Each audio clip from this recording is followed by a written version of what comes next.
In today's Food for Kids, we talk about how to keep leftovers safely so that you can save some money and reduce your food waste without any upset tummies.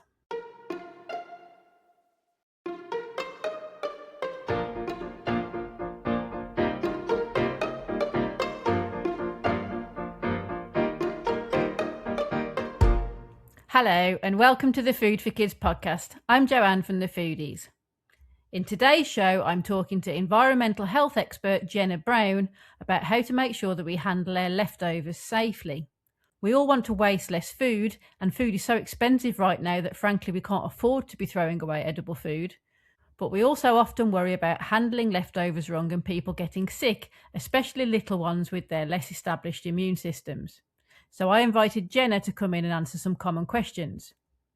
Jenna is a fully qualified environmental health practitioner and has been specialising in food safety and public health for over 15 years. She started her business under the name Food Safety Mum when she became a mum of 2 children herself. Because she understands how much you think differently when you have a little one to think about too, Jenna became passionate about using that expertise to educate families so they have some confidence both when cooking at home or when eating out and about. In this chat, we talk about some everyday scenarios that come up with leftovers, such as a Sunday roast, rice and sauces, takeaways, and baby foods. Jenna is really helpful and practical, and there are some reassuring guidelines in here to follow, so I think you'll find it useful. So let's get to the interview. We've got Jenna, Food Safety Mum, here to help us talk about leftovers today. I know people really worry about leftovers. You obviously don't want to waste food. Nobody can afford to waste food at the moment, much less the environmental cost of wasting food. But on the other hand, we do worry about leftovers, and things that we might do for ourselves when we're in student digs is not the same sort of thing we'll do when we've got little kids to feed. So Jenna, I'd like to ask you some questions about how we deal with leftovers to make sure that they're safe. The first scenario is a roast dinner, a large piece of meat or a vegetarian alternative, some vegetables and things on the side, maybe some gravy, that kind of thing. We don't necessarily serve the whole thing in one go. There might be some left on the stove, or we might put it in the middle of the table and people put what they want onto their plate. The food that's then really never been touched by anybody other than during the cooking process, is that safe to keep as leftovers, and how should we treat that food? Yes, it is absolutely safe to keep that as leftovers. So in the scenario that you've given, there's a general rule of thumb for those kind of leftovers. We'd be looking at a shelf life of 2 days in the fridge. But of course, if you want longer than this, then you can freeze it. Now, obviously, you've already cooked it. That's cooked leftovers. And then you can reheat that at a later date. So 2 days for most things in the fridge, and then look at the individual food to see whether it's suitable to freeze and keep it longer in the freezer. Yes, absolutely. What about a scenario where you've put a little bit of the food onto people's plates, but your child hasn't finished it? So I'm thinking of an example where a child just isn't hungry at the right time, but you think they might eat more food if they come back to it later. Or I quite often had it where we'd eat a little bit and we'd need to go out for sport, and they didn't want to be totally full when they went to sport. So it'd be kind of, okay, we'll reheat it later. Are there any rules about reheating food on the same day? So there's a couple of things just on what you've mentioned there. So when it comes to reheating foods, we want to make sure that we are only reheating once. So depending on what you've served up, there's a couple of things to watch out for. Now, obviously, if it's already been half eaten, then you want to think about the transfer of bacteria. And obviously, if you then leave that to sit there, then obviously bacteria can then multiply. Mm-hmm. So I kind of have like a 2-hour rule. I'd say, obviously, if you've got some hot food, then you want to make sure that it's in the fridge within, say, 2 hours. If you've served up a food, you want to make sure that that's eaten within 2 hours. Now, when it comes to reheating, again, it's only a case of reheating once. Now, even if, say, it's 1 o'clock, you're going to go out for a few hours and you want to come back, you've cooked it up, it hasn't been touched, you think, I'm going to reheat it later, then you still want to make sure that you pop it in the fridge within that 2-hour window. Then you can get it out of the fridge and then reheat it later.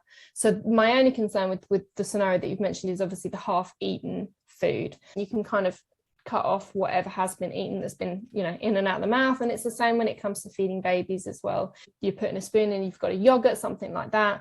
They haven't necessarily finished it all. There's obviously been the transfer of bacteria from the mouth via the spoon, from the mouth into the yogurt. And that's obviously a risk point for bacteria to multiply. Okay, so carve out a section that may have been tampered with, really, and then save the rest and get it straight into the fridge as soon as you can. Yeah, exactly. Obviously, a lot of people make their own baby foods, but also use commercially prepared foods and, some combination of that. If you open a jar of baby food and they're not going to eat it all in one go, what's the best way to go about making sure that you can use both halves of that jar of food? I presume from what you've just said with the going backwards and forwards, you wouldn't be putting the spoon in and out of the jar if you wanted it to be used later. So the best thing to do, obviously, in that scenario would be to decant a small amount, as much as you think your baby would eat or as much as your baby would typically eat, with the option of more once they've finished it. So, whether you've got a jar of food or a yogurt or a pouch or something, you can pour out enough of what you think you may need and serve that to your baby. And obviously, if they're still hungry, they eat all of what you've just served up, then you can just offer them more quite easily. And it's the same, for example, if you've got a pouch, then you can squeeze it directly onto the spoon. So that wouldn't be so much of a risk, rather than the spoon sort of going in from the mouth to the food, to the mouth to the food. Okay, so if you've got a pouch and you're out and about, you could always squirt it onto the spoon and not have to then have a bowl out and about with you. Yeah, exactly. One of the ones that I know people worry about an awful lot is rice, but also people do want to use the leftovers and either freeze them or put them in the fridge. So what are the rules around keeping rice safe? So the most important thing when it comes to rice is making sure that you cool it as quickly as possible. Now, you want to make sure that ideally you're cooling it within an hour, but definitely no more than 2 hours. Now, this will determine whether your rice or your leftover rice is safe to keep for another day. Now, the reason is, even if you reheated rice, if it's been sat at room temperature for a long period of time, then the bacteria can multiply. But it's a different kind of bacteria. It's called Bacillus cereus, and it's actually a spore-forming bacteria. So if that rice is left at room temperature, that bacteria will then multiply but form toxins. And it's those toxins that will cause the food poisoning from rice, which won't be killed by further reheating. So if you've left your rice out for 4 hours or 4 or 5 hours, for example, you then come to reheat it, then toxins will be completely unaffected by the reheating process, which will then obviously make you sick. People worry it's the reheating of rice, not actually the reheating, it's what happens to it before it's cooled. Exactly, precisely. It's actually the time in between it being cooked and how you store it once it's been cooked that is the most important thing when it comes to rice, which is why I always talk about cooling rice quickly. And it's always an example that I use when I talk about, cooling foods and how to cool foods quickly, because it is one of the most important foods that you need to cool always within 2 hours. But you want to make sure you've got a room of error. So you kind of want to say within an hour to have it cooled down. So eat your meal together, and then when you're clearing up from the table, get that rice sorted out as part of your clearing up. Don't be doing everything else first and then coming back to it later. Exactly. And if it's just rice on its own that you're looking to keep, say for example you've cooked a curry, you've got the rice and you've got the sauce separate. Rice is one of the easiest things to actually cool down, because you can just run it under cold water and it's cooled instantly. Cool. So plain rice you can just run under the cold water. Yeah, exactly. Yeah. So run it under cold water. There's other ways you can cool. Obviously, you can divide into smaller portions. You can increase the surface area. So for example, instead of having it in a bowl where you've got that center that's going to remain hot for longer, you can actually put it onto a plate, which will then cool it down, very quickly. You can stir it regularly and divide it into smaller portions. But again, the easiest way, if you've got plain rice like that, you can actually just run it under cold water and dry it off, pop it straight in the fridge in a container. With regards to the rules of using the rice, you want to make sure that it's used within 24 hours. Okay. In the fridge. Now that's UK guidance. It does differ in different countries, but obviously that's the UK guidance, is to use any leftover rice within a day. But that's not to say you can't freeze it. You can freeze it as well. If you froze it within those few hours of having cooled it down, how long could you keep it in the freezer for generally? So food doesn't become unsafe in the freezer. So essentially you can keep it for several months. The ideal general rule of thumb is around 3 to 6 months to keep food in the freezer. But it's important to remember food doesn't become unsafe in that time. Nothing happens to the food, but the quality does deteriorate from things like freezer burn. That's why obviously you want to make sure you're using food within 3 to 6 months. If you've got something that's more like, I'm just thinking of a curry or something like that might have meat in and you want to get it cooled down quickly, but it's not the kind of thing you can spread out necessarily on a tray. Could you use any kind of like water baths? Or I think we used to do that in school kitchens where we used to put things into water. How does that work? That's exactly what I do. So I use a water bath for two things actually, and one of them is to cool food down quickly. So just like the example that you've given, whether you've got bolognese or a soup or something, you don't want to start adding water into it because it will completely change the product. But yeah, what you can do is you can sit your bowl inside a larger bowl just filled with cold water, ideally some ice, because otherwise you'll soon find that the water will warm up. Within 5 to 10 minutes the water will warm up, so you just need to keep changing it. But yeah, absolutely, sit the bowl of food or the dish inside a larger dish with cold water, and it will cool down in no time. Give it a couple of stirs, and it'll be good to go in the fridge within about half an hour. That's a lot quicker then. The other thing I use the water bath for is actually for defrosting as well. It's actually a good way to defrost something really quickly. So you can use it for two different ways, cooling it down and also defrosting. So that's exchanging the heat, but in an opposite direction. Yes, indeed. Yeah, so again, you want to cool. make sure that you're changing the water every half an hour, and again, your food will be defrosted in a couple of hours. Oh, that's a really good tip. Versus a day or two in the fridge. So, and I've got one last leftovers question, which is we don't eat an awful lot of takeaways, but when we do, it's a massive treat, and we tend to kind of like splurge out and have some side dishes and so on, and then eat them for lunch the next day.